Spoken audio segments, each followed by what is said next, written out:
ನಮಸ್ಕಾರ ಗೆಳೆಯರೇ.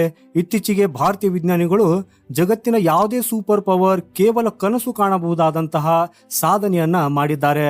ಈಗಾಗಲೇ ವಿಶ್ವದ ಅತ್ಯಂತ ವೇಗದ ಮತ್ತು ಅಪಾಯಕಾರಿ ಕ್ಷಿಪಣಿ ಅಂತ ಗುರುತಿಸಲ್ಪಟ್ಟಿರುವ ಕ್ಷಿಪಣಿಗೆ ಭಾರತವು ಎದುರಾಳಿಯ ವಿನಾಶದ ಚಕ್ರವನ್ನ ತಿರುಗಿಸುವ ಶಕ್ತಿಯನ್ನ ತುಂಬಿದೆ. ಹಾಗೂ ಇದು ಚೀನಾ ಮತ್ತು ಪಾಕಿಸ್ತಾನದ ಗಡಿಗಳ ಒಳಗಿರುವ ಅವರ ಪ್ರಮುಖ ನೆಲೆಗಳ ಮೇಲೆ ದಾಳಿ ನಡೆಸುವ ಗ್ಯಾರಂಟಿಯನ್ನ ನೀಡಿದೆ. ಸೊ ಈಗ ಈ ಪಾಕಿಸ್ತಾನದ ಪ್ರತಿ ಇಂಚು ಪ್ರದೇಶವು ಭಾರತದ ವ್ಯಾಪ್ತಿಯಲ್ಲೇ ಇದೆ. ಇವತ್ತಿಗೆ ನಾವು ನಿಮಗೆ ಬ್ರಹ್ಮೋಸ್ ಕ್ಷಿಪಣಿಯ 800 ಕಿಲೋಮೀಟರ್ ಸಾಮರ್ಥ್ಯದ ಮಹಾ ಅಪ್ಗ್ರೇಡ್ನ ಪ್ರತಿಯೊಂದು ಅಂಶವನ್ನ ತೆರೆದಿಡಲಿದ್ದೇವೆ. ವಿಜ್ಞಾನಿಗಳು ಅದರ ರಾಮ್ಜೆಟ್ ಎಂಜಿನ್ ಅನ್ನು ಹೇಗೆ ಬದಲಾಯಿಸಿ ಅದಕ್ಕೆ ಸುದರ್ಶನ್ ಚಕ್ರದ ಹೊಡೆಯುವ ಶಕ್ತಿಯನ್ನ ನೀಡಿದ್ದಾರೆ ಅನ್ನೋದನ್ನು ಕೂಡ ನಾವು ಇವತ್ತಿನ ಈ ವಿಡಿಯೋದಲ್ಲಿ ತಿಳಿದುಕೊಳ್ಳೋಣ. ಭಾರತೀಯ ವಿಜ್ಞಾನಿಗಳು ಅದರಲ್ಲಿ ಅಳವಡಿಸಿರುವ ಹೈಬ್ರಿಡ್ ನ್ಯಾವಿಗೇಷನ್ ಸಿಸ್ಟಮ್ ಯಾವುದು, ಅದು ಅದರ ನಿಖರತೆಯನ್ನ 0 ರಿಯಾಕ್ಷನ್ ಟೈಮ್ಗೆ ಹೇಗೆ ತಂದಿದೆ ಅನ್ನೋದನ್ನು ಕೂಡ ತಿಳಿದುಕೊಳ್ಳೋಣ. ಆದರೆ ವಿಡಿಯೋದಲ್ಲಿ ಮುಂದೆ ಹೋಗುವ ಮೊದಲು ನಿಮಗೆ ಏನು ಹೇಳುವುದಕ್ಕೆ ಬಯಸ್ತೀನಿ ಅಂದರೆ, ಈ ತಂತ್ರಜ್ಞಾನವನ್ನು ರಚಿಸುವುದಕ್ಕಾಗಿ ಭಾರತೀಯ ವಿಜ್ಞಾನಿಗಳಿಗೆ ಸುಮಾರು 8 ವರ್ಷಗಳ ಕಠಿಣ ಶ್ರಮ ಬೇಕಾಯಿತು. ಆದ್ದರಿಂದ ಗೆಳೆಯರೇ, ಭಾರತೀಯ ವಿಜ್ಞಾನಿಗಳ ಈ ಪರಾಕ್ರಮದ ಬಗ್ಗೆ ನಿಮಗೆ ಹೆಮ್ಮೆ ಎನಿಸಿದ್ರೆ ವಿಡಿಯೋನ ಲೈಕ್ ಮಾಡಿ ಮತ್ತು ಕಾಮೆಂಟ್ ಬಾಕ್ಸಲ್ಲಿ ಜೈ ಹಿಂದ್ ಅಂತ ಬರೆಯುವುದನ್ನು ಮರೆಯದಿರಿ. ಸೊ ಗೆಳೆಯರೇ, ಬ್ರಹ್ಮೋಸ್ನಲ್ಲಿನ ಈ ಸುದರ್ಶನ್ ಚಕ್ರದ ಶಕ್ತಿ ಏನು ಅನ್ನೋದರ ಬಗ್ಗೆ ಈಗ ಅರ್ಥ ಮಾಡಿಕೊಳ್ಳೋಣ. ಬ್ರಹ್ಮೋಸ್ ಕ್ಷಿಪಣಿಯನ್ನ ಜಗತ್ತು ಈಗಾಗಲೇ ಮ್ಯಾಕ್ 2.8ರಿಂದ ಮ್ಯಾಕ್ 3ರ ವೇಗದೊಂದಿಗೆ ವಿಶ್ವದ ಅತ್ಯಂತ ವೇಗದ ಕ್ರೂಸ್ ಕ್ಷಿಪಣಿ ಅಂತ ಗುರುತಿಸಿದೆ. ಇದರ ಈ ವೇಗವೇ ಇದನ್ನ ಬಹುತೇಕ ಅಜೇಯವನ್ನಾಗಿ ಮಾಡ್ತದೆ. ಯಾಕಂದ್ರೆ ಇದನ್ನ ಪತ್ತೆ ಹಚ್ಚುವುದಕ್ಕಾಗಿ ಮತ್ತು ಪ್ರತಿಕ್ರಿಯಿಸಲು ಶತ್ರುಗಳಿಗೆ 0 ರಿಯಾಕ್ಷನ್ ಟೈಮ್ ಇರ್ತದೆ.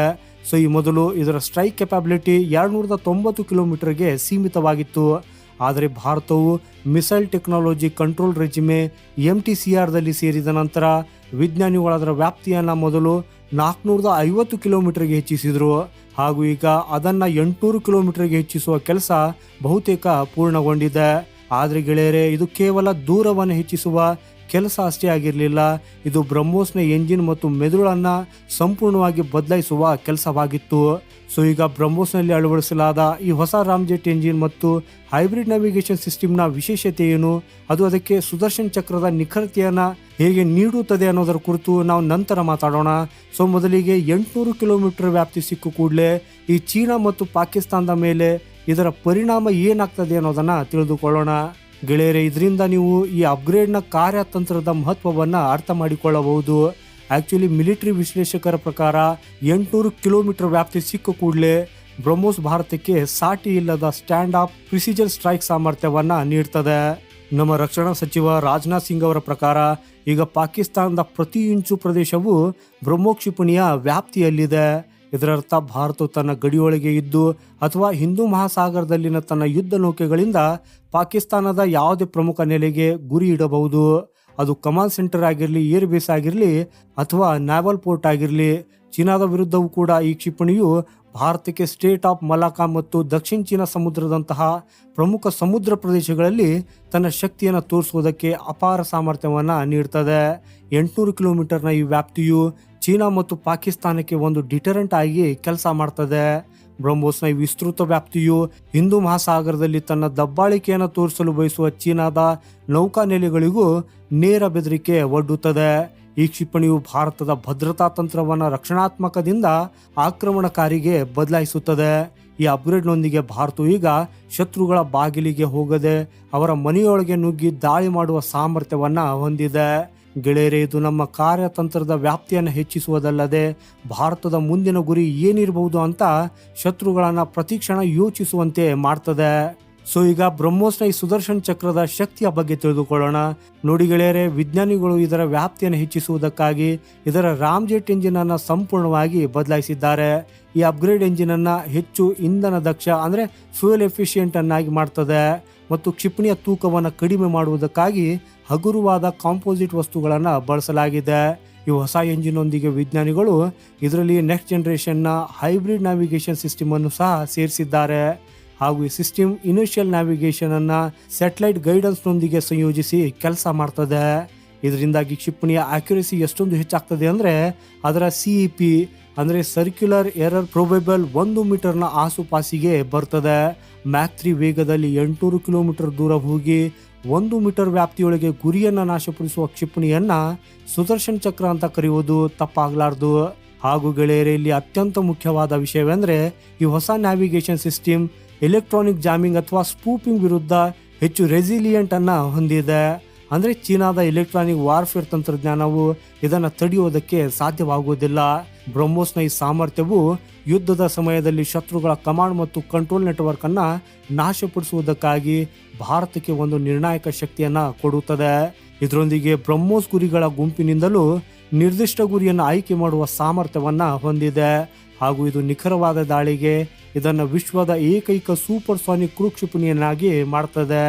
ಸೊ ಈ ಅಪ್ಗ್ರೇಡ್ ಮಾಡಿದ ಬ್ರಹ್ಮೋ ಕ್ಷಿಪಣಿ ಈಗ ಫಿಕ್ಸ್ಡ್ ಟಾರ್ಗೆಟ್ಗಳ ಮೇಲೆ ಅಷ್ಟೇ ಅಲ್ಲದೆ ಯುದ್ಧ ನೌಕೆಗಳು ಅಥವಾ ಶತ್ರುಗಳ ಬೆಂಗಾವಲು ಪಡೆಗಳಂತಹ ಚಲಿಸುವ ಗುರಿಗಳ ಮೇಲೂ ನಿಖರವಾದ ದಾಳಿ ಮಾಡುವುದಕ್ಕೆ ಸಾಧ್ಯವಾಗ್ತದೆ.